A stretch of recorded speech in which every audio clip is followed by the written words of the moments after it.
Hello again and welcome to my shop. I've got a little project tonight and I'll admit it's a bit self-indulgent, but I thought what I would like to do is take my shop logo and make a larger version of that to hang on the wall of my shop.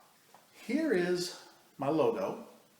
I learned that in Microsoft Paint, the program that comes with Windows, you can take a JPG file, a small JPG file like my logo, and you can tell it to print to multiple pages by multiple pages. So I told it to scale my logo to 2 pages by 2 pages, and it printed out 4 sheets of paper, and I cut those sheets of paper and I glued them together to form a rather large logo. What my plan is I've got a little bit of Baltic birch plywood here. This is an 1/8 inch Baltic birch. It should cut very nicely.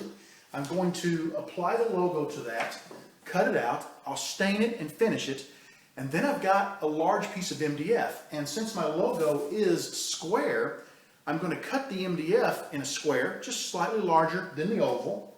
I'm going to paint it a gloss white, and then I'll attach all of my pieces to it to build a nice little logo to display on the wall. I'm going to start out by getting some adhesive all over the back of this, and I'm really going to focus on the areas where the dark ink is, because those are the areas that I'm going to be cutting out, and the white, if the paper isn't sticking real well to those areas, that'll be all right.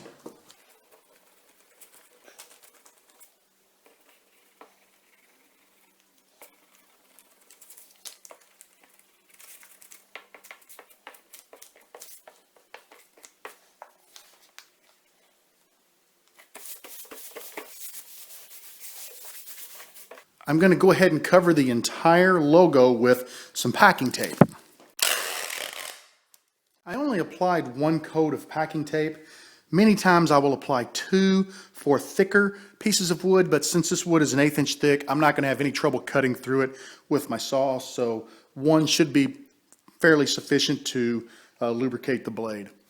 There are a couple of closed-in areas, and what I mean by closed-in is a blade can't get to them. Like a blade can get up into the R here, but it can't really get to the top part of the R or the B. So I'm going to take an 1/8 inch drill bit and just drill some holes in each of these sections that will allow me to have very easy access with my scroll saw blade.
And now we'll just repeat what we did in the rest of the enclosed areas.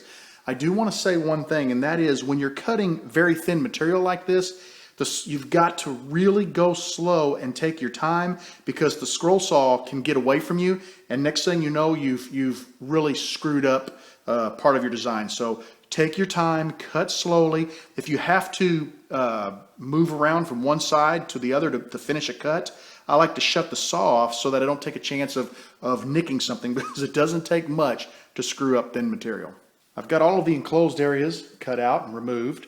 Now what I think I'm going to do is cut the RJB out. I'll just cut this section out here so that I can work on these letters separate from the rest of this, since everything else is connected and they're just sort of floating. Got my letters cut out.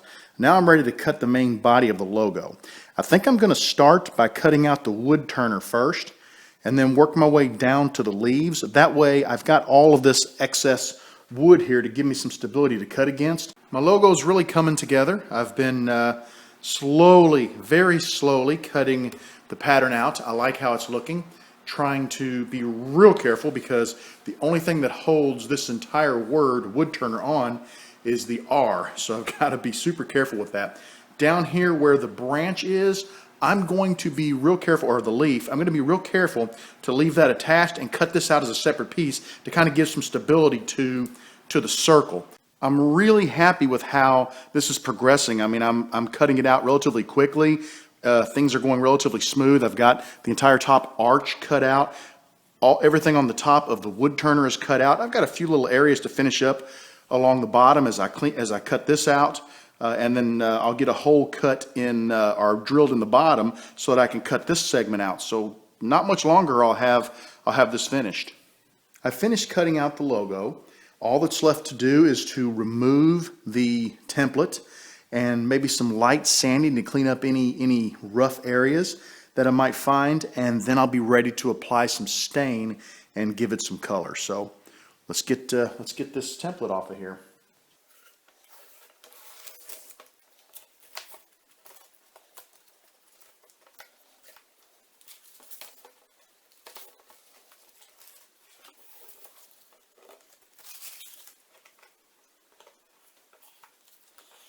There are a couple of areas where the glue really stuck tight to the wood. Not a big deal. I'm going to go get a little bit of acetone, and I'll soak a paper towel and just lightly rub it across the paper. Let it soak in, and this will peel right off. I'll get it cleaned up, and I'll come back and show you what it looks like. Now for a little light sanding with some 220, just to kind of clean everything up, and we'll be ready for stain.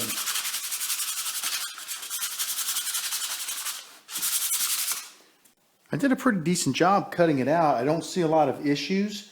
I am going to just kind of go around and look for any fuzzies that there might be on the blank, but really, I mean, it looks pretty clean. So give me just a little bit more sanding time here, and I'll go ahead and apply some stain. I've got a little bit of Minwax Golden Oak stain. I'm just going to use an acid brush and basically just cover the entire logo with stain.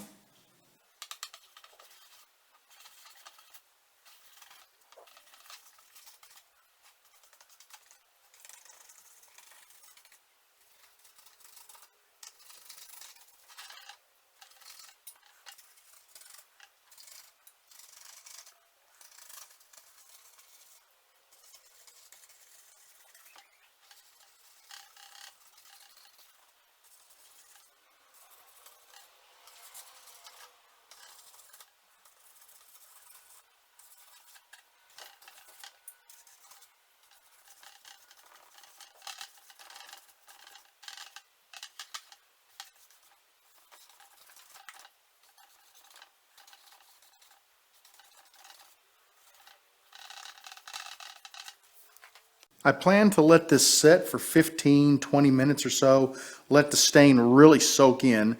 Then I'm going to wipe it off, and I'll get it off of this cardboard and onto a dry piece of cardboard and let it dry overnight. I allowed the stain to sit on the wood for about 20 minutes, and then I wiped it off. I really like how it turned out. I think it turned out really nice. So now what I'm going to do is turn my attention to the backer board. I'm ready to start working on the background of my logo. And what I've done, I've taken a piece of 1/2 inch MDF and I've laid the main section of the logo on it. I measured up 1 inch from the bottom and in 1 inch from the side. Now I'm just going to measure up 1 inch from here and a corresponding 1 inch here, and I'll get some straight lines drawn with a straight edge that we can take to the table saw and get this cut out.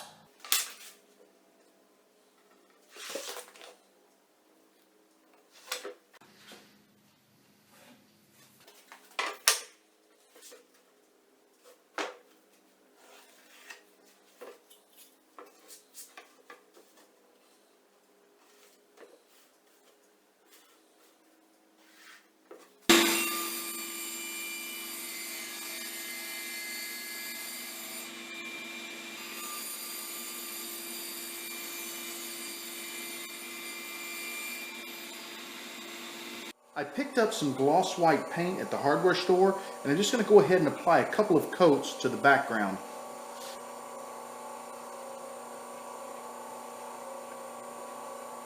That noise that you hear is my lathe. I actually have a project on the lathe that is drying, and I left the lathe spinning for the drying process.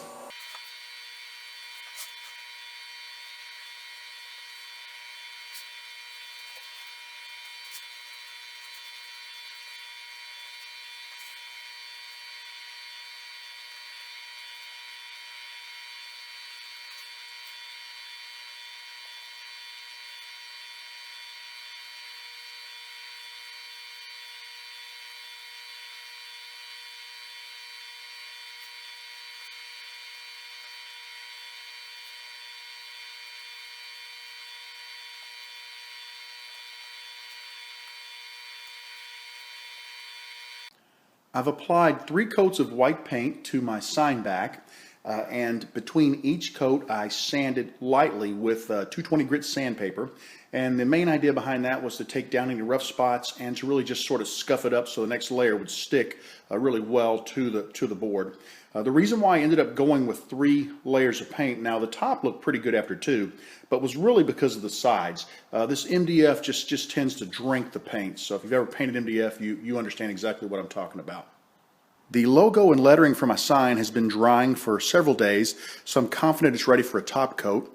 And I've gone ahead and chosen some shellac. This is a clear, non-yellowing shellac, and my plan is to put probably 3 coats on this, and I will most likely, between each coat, just sort of scuff it up with some 4-aught sandpaper. That'll take down any high spots and allow the next coat to really stick nicely, to the signage. I'm not going to film shellacking this because it's not all that interesting, quite honestly, and I'll come back and show you exactly what this looks like when it's finished before I apply it to the backer. Here's a quick peek at the logo before I fully assemble it. The finishes are on everything. What I'm going to do is flip the back over and go ahead and get a couple of picture hangers installed. And then once they're installed, I'll flip it back to this side and we'll go ahead and get the logo and the font attached. I got a couple of these picture hangers and they use a tiny little nail, and I'm just worried with the weight of this thing it won't be enough. So I dug out some small wood screws. Now the holes in the hangers aren't large enough for the screws, but the heads are shallow enough where they'll fit behind the little indentation here. So I'm going to take an 1/8 inch bit and just drill these holes out, wallow them out, and make them a little larger.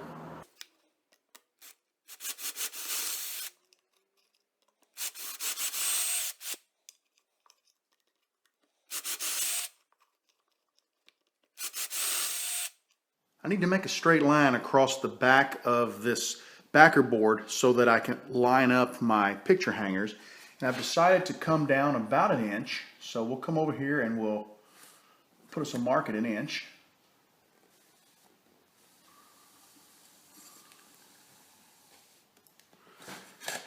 And now I'll go ahead and line up the picture hangers and get the holes drilled to put the screws in. Using that same ruler, I've made a little box here that was the width of my hanger so that I could perfectly center it. It's 2 inches off the outside edge of the board from either side.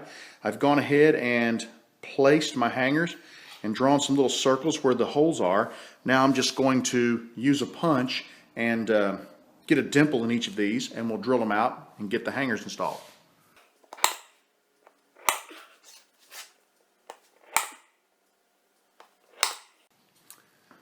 The last thing I want to do is drill all the way through my board, so I've just taken a piece of blue tape and set it for the proper depth of the screw.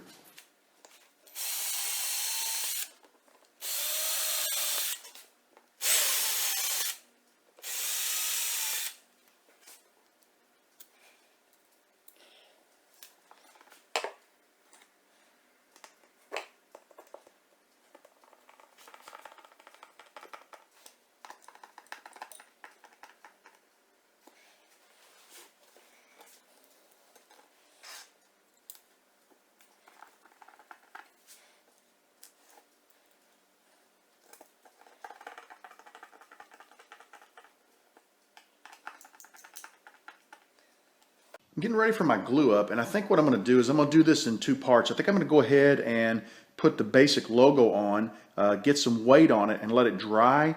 And then I'll come back later and add the 3 letters. I don't want to have too many components going at once and take a chance at something slipping or moving, you know, something out of my control. So we're going to start by just gluing up the logo. Well, this is pretty funny. I got a board here to kind of protect the backer. I've got my logo flipped upside down. I'm preparing to put the glue on it. And I'm sitting here squeezing the bottle and squeezing the bottle. Nothing's coming out. I pull the top off. My glue's frozen. So that's what I get for leaving it out in the shop. I'm going to basically have to let my glue thaw a little bit, and then I'll be back to do this. 10 seconds in the microwave, and the glue is ready to spread.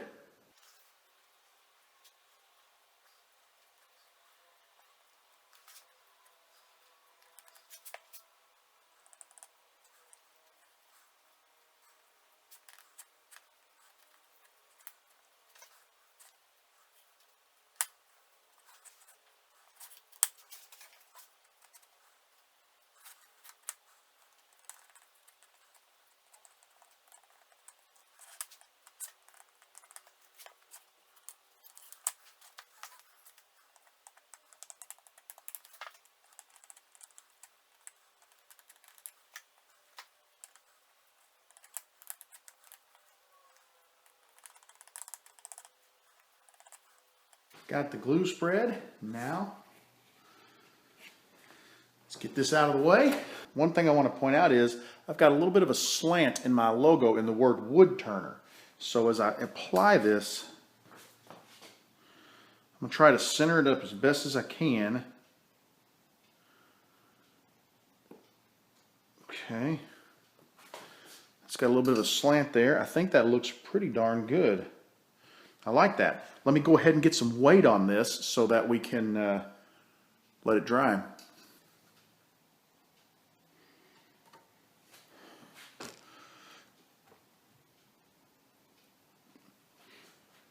Okay. That little piece of walnut ought to do the trick. My glue has been drying for over an hour. Everything looks pretty good. I cleaned up a little squeeze out. I've got a nice little sort of a slant on the WoodTurner, kind of like it is on the sticker. And now what I need to do is just get my initials on here and get them centered and decide, you know, how I want them to look so that I can go ahead and glue them in. Well, my shop logo is finally finished. I absolutely love it. To be honest with you, it turned out far better than I ever expected. I really hope you enjoyed today's video as much as I enjoyed making this logo. If you did, please consider giving me a thumbs up. And if you really liked it, please consider sharing it so that other people can discover my channel. If you've got any questions or comments about this sign or what about making it, please feel free to leave them down below and I'll be sure to answer them for you. I want you to know that you are always welcome in my shop. Come back and see me again real soon.